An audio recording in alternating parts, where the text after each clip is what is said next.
नमस्कार, मैं हूं सत्यपाल और आप देख रहे हैं CWB हिंदी न्यूज। आज 31 जनवरी 2023 दिन मंगलवार। आइए सबसे पहले एक नजर डालते हैं आज की सुर्खियों पर। मेरी फसल मेरा ब्यौरा की अंतिम तिथि नजदीक, जानिए पूरी खबर। अंबाला में ट्यूबवेल ऑपरेटरों का प्रदर्शन, नवनिर्वाचित सरपंचों पर लगाया गंभीर आरोप। हरियाणा में कर्मचारियों की बायोमेट्रिक हाजिरी को लेकर बड़ी खबर, जानेंगे पूरी डिटेल। हरियाणा सरकार किसानों को देगी स्प्रे पंप पर सब्सिडी, जानिए पूरी खबर। हिसार में आंदोलन के बीच सरपंचों का हवन यज्ञ, बोले सीएम और पंचायत मंत्री को सद्बुद्धि मिले, आज से गांव में एमएलए मंत्रियों का विरोध। झज्जर में सरसों तबाह, किसानों ने मांगा मुआवजा। रोहतक में सारू कर्मचारी संघ की बैठक, आगामी बजट को लेकर डीसी से मिले, पुरानी पेंशन बहाल करने की रखी मांग। श्रीनगर हाईवे पर पहाड़ों से पत्थर बरसे, उत्तराखंड के चमोली में एवलांच, दिल्ली में शीतलहर, राजस्थान में ओलों से फसल हुई बर्बाद। आसाराम सूरत की महिला से रेप के केस में दोषी पाए गए, 10 साल पहले दर्ज हुई थी एफआईआर, गांधीनगर कोर्ट आज सुनाएगा सजा। हरियाणा के वोकेशनल शिक्षकों के लिए खुशखबरी, सरकार ने वेतन में की बढ़ोतरी। किसानों ने फसल पर चलाया ट्रैक्टर, मुआवजा नहीं मिलने पर दी ये बड़ी चेतावनी। अब खबरें विस्तार से। हरियाणा मौसम अपडेट। 1 व 7 फरवरी को फिर से सक्रिय होगा पश्चिमी विक्षोभ, जानिए कैसा रहेगा आगे मौसम का ताजा हाल। पश्चिमी विक्षोभ का असर हरियाणा में एनसीआर, दिल्ली में सभी स्थानों पर देखने को मिला है, जबकि सिरसा, फतेहाबाद, हिसार के साथ साथ जींद पर कोई विशेष प्रभाव देखने को नहीं मिला। बूंदाबांदी से गेहूं की फसल को फायदा पहुंचा है। हालांकि 15 जनवरी से एक सप्ताह तक लगातार पड़े पाले से सरसों की फसल में काफी नुकसान हुआ है। पश्चिमी विक्षोभ का प्रभाव खत्म होते ही एक बार फिर से मैदानी राज्यों विशेषकर हरियाणा व एनसीआर, दिल्ली में विंड पैटर्न बदलने लगेगा। हवाएं एक बार फिर से तेजी से उत्तर पश्चिमी ठंडी बर्फीली हो जाएंगी, जिससे रात्रि तापमान में एक बार फिर से गिरावट देखने को मिलेगी। मौसम विभाग ने हरियाणा में पश्चिमी विक्षोभ के प्रभाव से 29 और 30 जनवरी को बारिश की संभावना जताई थी। चौधरी चरण सिंह हरियाणा कृषि विश्वविद्यालय हिसार के कृषि मौसम विज्ञान विभाग ने कहा है कि 31 जनवरी यानी आज से राज्य में आमतौर पर मौसम शुष्क रहने की संभावना है। कोई नया पश्चिमी विक्षोभ कुछ दिनों तक राज्य के मौसम को प्रभावित नहीं करने वाला है। मेरी फसल मेरा ब्यौरा, किसान 15 फरवरी तक स्मार्टफोन या फिर स्वयं और अटल सेवा केंद्र के जरिए करा सकते हैं फसल का पंजीकरण। किसानों को अपनी कृषि उत्पादों को मंडियों में बेचने व सरकार द्वारा चलाई जा रही विभिन्न कृषि योजनाओं का लाभ उठाने के लिए फसल का मेरी फसल मेरा ब्यौरा पोर्टल पर पंजीकरण करवाना अनिवार्य है। इससे किसानों को फसल बेचने में किसी भी प्रकार की असुविधा का सामना नहीं करना पड़ेगा। यदि वह अपने खेत को खाली छोड़ रहा है तब भी इसे कोई फसल नहीं का पंजीकरण अवश्य करा लें, जिससे कोई और उनकी जमीन का पंजीकरण कराकर लाभ न ले पाए। पंजीकरण के लिए अंतिम तिथि की बात करें तो 15 फरवरी 2023 तय की गई है। किसानों को अपनी फसल की एमएसपी पर बिक्री के लिए व अन्य योजनाओं का लाभ उठाने के लिए इस पोर्टल पर पंजीकरण करवाना जरूरी है। अंबाला में ट्यूबवेल ऑपरेटरों का प्रदर्शन, नवनिर्वाचित सरपंचों पर लगाए गंभीर आरोप, बोले 4600 रुपए में काम करवाने का बना रहे हैं दबाव। हरियाणा के अंबाला में ग्रामीण ट्यूबवेल ऑपरेटरों ने नई पंचायतों पर गंभीर आरोप लगाए हैं। ऑपरेटरों ने डीसी ऑफिस पर नारेबाजी करते हुए सीटीएम मुकुंद को मुख्यमंत्री के नाम ज्ञापन सौंपा। आरोप है कि नवनिर्वाचित सरपंच 4600 रुपए में काम करने का दबाव ऑपरेटर पर बना रहे हैं। यही नहीं, पुराने ऑपरेटर को हटाकर अपने लोगों को लगाने की धमकी भी दे रहे हैं। यहाँ सीटीएम ने उचित कार्रवाई का आश्वासन दिया है। आपको यहाँ पर बता दें कि नवनिर्वाचित सरपंच 4600 रुपए पर काम करने का दबाव बना रहे हैं, जबकि ऑपरेटरों को 9000 रुपए मासिक मानदेय दिया जा रहा था। इस मौके पर ट्यूबवेल ऑपरेटरों ने 9 सूत्रीय मांग पत्र सीटीएम को सौंपा है। न्यूनतम वेतन अधिनियम को 5 साल बाद संशोधित किया जाए। पुराने ऑपरेटरों को बिना कारण हटाकर उनका हक छीन लिया गया है, इसलिए सरकार पुराने ट्यूबवेल ऑपरेटरों को जल्द बहाल भी किया जाए।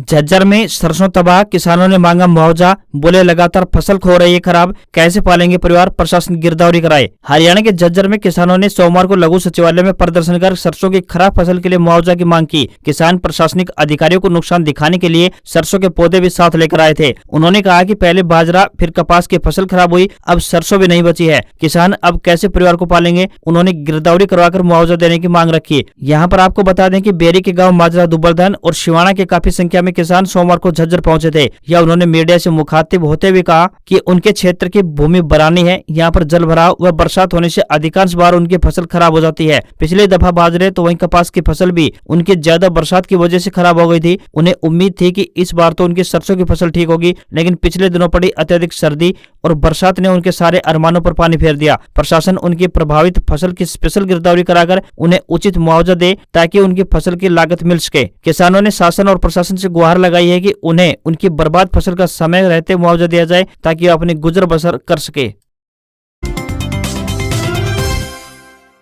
हरियाणा के नूंह में इनेलो पदयात्रा की तैयारी, सुनैना चौटाला और प्रदेशाध्यक्ष राठी पहुंचे सिंगार गांव, कार्यकर्ताओं के लिए बैठक, दिए दिशा निर्देश। हरियाणा के नूंह में सोमवार को इनेलो कार्यकर्ताओं की बैठक हुई। नूंह अनाज मंडी में कार्यकर्ताओं की बैठक प्रदेश अध्यक्ष नफे सिंह राठी ने ली। इसमें 22 फरवरी को नूंह से रवाना होने वाली इनेलो की पदयात्रा को लेकर कार्यकर्ताओं को दिशा निर्देश जारी किए, साथ ही तैयारी की समीक्षा की गई। उन्होंने कहा कि यह पदयात्रा नूंह मेवात जिले के सिंगार गाँव से शुरू होने वाली है। यह यात्रा पूरे प्रदेश भर में सफर तय करेगी और 4200 किलोमीटर पैदल चल पदयात्रा करेगी। उन्होंने कहा कि मेवात से शुरू हो रही यह पदयात्रा एक हफ्ते तक मेवात को कवर करेगी। इसके बाद पलवल सहित अन्य जिलों में पदयात्रा पहुंचेगी। इस मौके पर इनेलो महिला विंग की महासचिव सुनैना चौटाला, जिला अध्यक्ष सुभान खान, इनेलो के वरिष्ठ नेता हाजी सोराब खान सहित कई कार्यकर्ता मौजूद रहे। हरियाणा में कर्मचारियों के बायोमेट्रिक हाजिरी, सभी विभागों बोर्ड निगमों में किए लागू, लापरवाह कर्मचारियों पर होगी कार्रवाई। हरियाणा में देरी से ऑफिस पहुंचने और जल्दी खिसकने वाले सरकारी अफसरों और कर्मचारियों की मौज खत्म हो गई है। सरकार ने सभी कर्मचारियों के लिए बायोमेट्रिक अटेंडेंस सिस्टम लागू कर दिया है। अब सभी को आधार से जुड़ी बायोमेट्रिक हाजिरी लगानी होगी। हरियाणा में कोरोना महामारी की वजह से बायोमेट्रिक हाजिरी बंद कर दी गई थी। उस वक्त इस तरह फिंगर लगाने से कोरोना संक्रमण फैलने का खतरा था। हालांकि अब कोरोना का खतरा काफी हद तक खत्म हो चुका है। ऐसे में सरकार इसे दोबारा लागू कर रही है। हरियाणा सरकार ने हाजिरी का यह नया नियम सभी दफ्तरों पर लागू किया है। इनमें सभी सरकारी विभाग, बोर्ड व निगम शामिल किए गए हैं। सभी को अपनी हाजिरी बायोमेट्रिक तरीके से लगानी होगी। हरियाणा सरकार ने स्पष्ट किया है कि सभी कर्मचारियों को इसका पालन करना होगा। जिसने लापरवाही बरती उसके खिलाफ अनुशासनात्मक कार्रवाई की जाएगी। यही नहीं, उनकी सैलरी भी काटी जा सकती है। भाजपा की गोहाना रैली फ्लॉप रही। हिसार में इनेलो नेता कर्ण चौटाला का दावा, बोले जनता नकार चुकी है, अमित शाह इसलिए नहीं आए हरियाणा। हिसार में इनेलो कार्यकर्ताओं की बैठक लेने पहुंचे कर्ण चौटाला ने भाजपा सरकार पर निशाना साधा। उन्होंने कहा कि भाजपा की गोहाना रैली, जिसमें केंद्रीय गृह मंत्री अमित शाह को आना था, पूरी तरह से फ्लॉप रही। भाजपा ने अपनी नाकामी का ठीकरा मौसम पर फोड़कर बचने का प्रयास किया है, जनता सब जानती है। इनेलो नेता कर्ण चौटाला ने पत्रकारों से बातचीत में कहा कि यूथ INLD ऐप लॉन्च किया है, जिसमें प्रदेश भर में कार्यकर्ता पार्टी की मेंबरशिप को बढ़ाएंगे। वहीं यूथ विंग की नई कार्यकारिणी का गठन इस आधार पर किया जाएगा। साथ ही इनेलो पार्टी की परिवर्तन पद यात्रा नूंह जिले से शुरू होगी, करीब 200 दिनों तक चलेगी। चौधरी देवलाल की जयंती को 25 सितंबर के दिन यात्रा कुरुक्षेत्र में समाप्त होगी। इस दिन कुरुक्षेत्र में प्रदेश स्तरीय रैली का आयोजन किया जाएगा।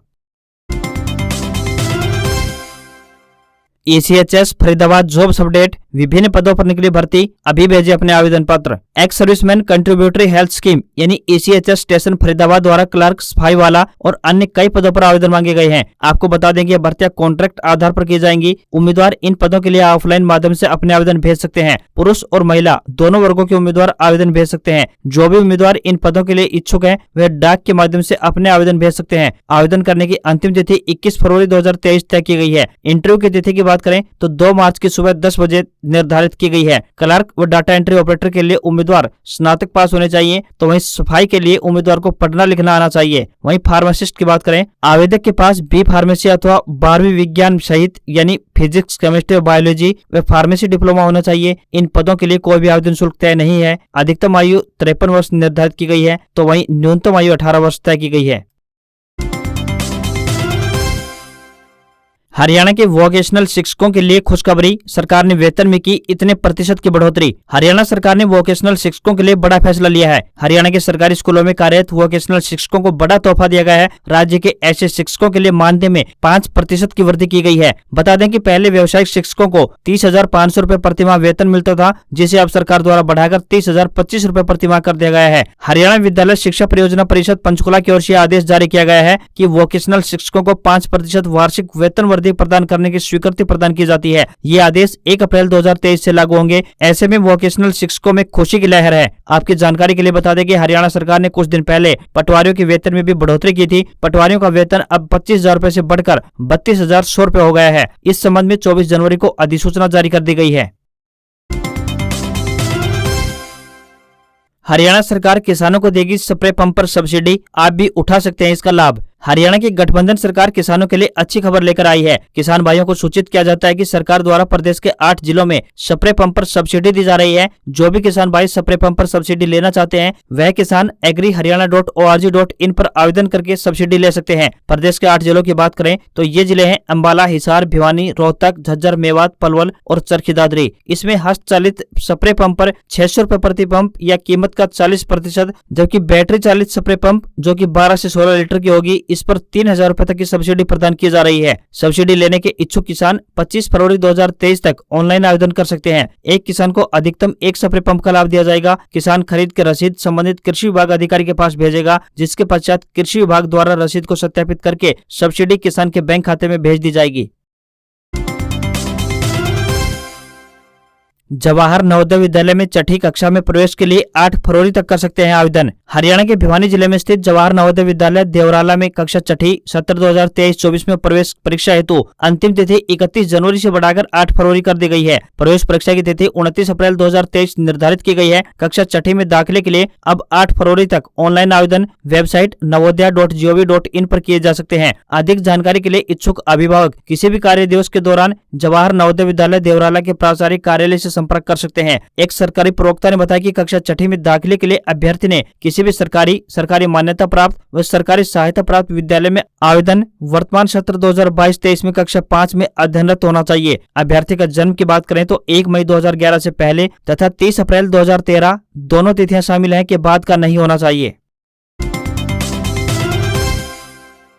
किसानों ने फसल पर चलाए ट्रैक्टर, मुआवजा नहीं मिलने पर नैना चौटाला को गांव में नहीं घुसने की दी चेतावनी। बाडला उपमंडल के गांव लाड में पाले से खराब हुई सरसों की फसल पर सोमवार को किसानों ने ट्रैक्टर चलाया। किसानों ने पाले से खराब हुई फसल का मुआवजा नहीं मिलने पर बाडला विधायक नैना चौटाला को गाँव में नहीं घुसने की चेतावनी दी है। करीब 2 सप्ताह पहले बाडला क्षेत्र में पाला गिरने से सरसों की फसल को काफी नुकसान पहुंचा है, जिससे किसान काफी परेशान है। पाले से बर्बाद फसल पर गाँव लाड में किसानों ने ट्रैक्टर चलाया। गाँव लाड में दर्जनों किसान सरपंच प्रद्युमन शर्मा की अगुवाई में एकत्रित हुए और उन्होंने खड़ी फसल पर ट्रैक्टर चलाकर फसल को मिट्टी में दबा दिया। किसानों ने कहा कि वोट लेने के लिए तो नेता बार बार उनके गांव पहुंच जाते हैं, लेकिन अब जब मौसम की मार पड़ी है तो विधायक और सांसद उनकी सुध तक नहीं ले रहे हैं और किसान अपने अरमानों पर ट्रैक्टर चलाने को मजबूर हैं। लाड़ के किसानों ने बारडा विधायक नैना चौटाला के प्रति रोष जताते हुए कहा कि यदि पाले से बर्बाद हुई फसलों का मुआवजा नहीं मिला तो वे बारडा विधायक नैना चौटाला को गाँव में घुसने नहीं देंगे। बारडा क्षेत्र में पाले से प्रभावित फसलों के मुआवजे की मांग को लेकर किसान लगातार प्रदर्शन कर रहे हैं। बीते 2 सप्ताह के दौरान किसानों द्वारा मुआवजे की मांग को लेकर एसडीएम को ज्ञापन, 10 किलोमीटर पैदल मार्च, धरना, रोड जाम, ट्रैक्टर यात्रा आदि प्रदर्शन कर स्पेशल गिरदावरी करवाकर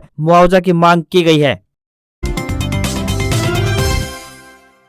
भारत जोड़ो यात्रा के 146 दिन में कितने बदले राहुल गांधी, गंभीर नेता की इमेज बनी, विपक्ष को साध कर प्रधानमंत्री के दावेदार हो सकते हैं। राहुल गांधी की भारत जोड़ो यात्रा 30 जनवरी को जम्मू कश्मीर के श्रीनगर में पूरी हो गई। तमिलनाडु के कन्याकुमारी से 7 सितंबर को शुरू हुई इस यात्रा ने करीब 3570 किलोमीटर का सफर तय किया। कुल 146 दिन के इस सफर में राहुल ने 14 राज्य की सीमाओं को छुआ है। इनमें तमिलनाडु के कन्याकुमारी से केरल, आंध्र प्रदेश, कर्नाटक, तेलंगाना, महाराष्ट्र, मध्य प्रदेश, गुजरात, राजस्थान, यूपी, दिल्ली, पंजाब, हरियाणा और जम्मू कश्मीर शामिल है। राहुल गांधी ने कहा कि उनकी यात्रा का मकसद सियासी नहीं है, लेकिन जानकार बताते हैं कि देश के दक्षिण से उत्तर तक यात्रा के जरिए कांग्रेस 372 लोकसभा सीटों पर फोकस कर रही है। कांग्रेस के सीनियर लीडर्स में शामिल एक पूर्व मंत्री ने नाम न जाहिर करने की शर्त पर कहा, भारत जोड़ो यात्रा के जरिए हम राहुल गांधी की नई इमेज तैयार करने में कामयाब रहे हैं। करीब 5 महीने के बाद राहुल जनता से जुड़े गंभीर नेता के तौर पर सामने आए हैं। अब वे विपक्ष को लीड कर सकते हैं और प्रधानमंत्री पद के कैंडिडेट भी हो सकते हैं। राहुल गांधी की यात्रा जिन राज्यों से गुजरी वहाँ विपक्ष के नेता राहुल गांधी की यात्रा में शामिल हुए। शिवसेना के उद्धव गुट से Sanjay Raut, PDP chief Mehbooba Mufti, national conference के चीफ उमर अब्दुल्ला जहां राहुल गांधी के साथ दिखाई दिए, तो बिहार के मुख्यमंत्री नीतीश कुमार ने भी यात्रा के बाद राहुल गांधी से मुलाकात की बात कही है। हालांकि तेलंगाना के मुख्यमंत्री केसीआर और पश्चिम बंगाल के सीएम ममता बनर्जी ने यात्रा से दूरी बनाए रखी। पाकिस्तान की मस्जिद में फियादीन हमला, 61 पुलिसकर्मियों की मौत, 500 नमाजियों के बीच हमलावर ने खुद को उड़ाया, तालिबान ने ली जिम्मेदारी। पाकिस्तान के पेशावर शहर में सोमवार को पुलिस लाइंस में बनी मस्जिद में फियादीन हमला हुआ है। 61 पुलिसकर्मियों की मौत बताई गई है तो वहीं 157 लोग घायल बताए गए हैं। इनमें से 47 की हालत गंभीर है। ब्लास्ट इतना ताकतवर था कि करीब 2 किलोमीटर तक इसकी गूंज सुनाई दी। मस्जिद का एक बड़ा हिस्सा ढह गया। इमाम नूर अल अमीन की भी मौत हो गई। पाकिस्तान पीएम शहबाज शरीफ ने अस्पताल पहुंचकर घायलों से मुलाकात की है। एक चश्मदीद ने कहा है कि दोपहर की नमाज के वक्त मस्जिद में करीब 500 लोग मौजूद थे। फियादीन हमलावर बीच के एक लाइन में मौजूद था। यह साफ नहीं हो सका कि वो पुलिस लाइंस तक कैसे पहुंचा, क्योंकि अंदर जाने के लिए गेट पास दिखाना होता है। पाकिस्तानी मीडिया जियो न्यूज के मुताबिक तहरीक तालिबान पाकिस्तान यानी टीटीपी ने हमले की जिम्मेदारी ली है। आर्मी ने इलाके को घेर लिया है। इसके करीब ही आर्मी के एक यूनिट का ऑफिस भी है। इलाके में टीटीपी यानी तहरीक तालिबान का खासा दबदबा बढ़ता बढ़ता जा रहा है और पिछले दिनों इसी संगठन ने हमले की धमकी भी दी थी। सभी घायलों का इलाज पेशावर के लेडी हार्डिंग अस्पताल में चल रहा है। अस्पताल की तरफ से जारी बयान में कहा गया है कि आम लोग जितना हो सके उतनी जल्दी ब्लड डोनेट करने अस्पताल पहुंचे। आपको यहाँ पर बताते चलें कि पाकिस्तान में टीटीपी यानी तहरीक तालिबान के हमले लगातार तेज होते जा रहे हैं। इनकी जद में राजधानी इस्लामाबाद भी आ गई है। शेयर बाजार में तेजी, सेंसेक्स 169 अंक बढ़कर 59,500 पर बंद। अडानी एंटरप्राइजेज 3.93% चढ़ा। भारतीय शेयर बाजार में हफ्ते के पहले कारोबारी दिन तेजी देखने को मिली। सेंसेक्स 169 अंकों की तेजी के साथ 59,500 के स्तर पर बंद हुआ। वहीं निफ्टी की बात करें तो 44 अंकों की तेजी के साथ 17,648 के स्तर पर पहुंच गया है। अडानी ग्रुप के 7 स्टॉक में मिला जुला रुख देखने को मिला। अडानी एंटरप्राइजेज का शेयर 3.93% चढ़कर बंद हुआ। बीते हफ्ते अडानी ग्रुप को लेकर हिंडनबर्ग की रिपोर्ट से इसके शेयरों में 20 से 25% की गिरावट देखने को मिली थी। वहीं सराफा बाजार की बात करें तो सराफा बाजार में सोने और चांदी में गिरावट देखने को मिली है। 24 कैरेट सोना 57,079 रुपए प्रति 10 ग्राम पर बंद हुआ। चांदी की बात करें तो ये 68,149 रुपए प्रति किलोग्राम पर पहुंच गई है। वहीं रुपया डॉलर के मुकाबले 10 पैसे कमजोर हुआ है। $1 का रेट 81 रुपए 49 पैसे के स्तर पर पहुंच गया है। आज खबरों बस इतना ही। देखते रहिए CWB हिंदी न्यूज। नमस्कार।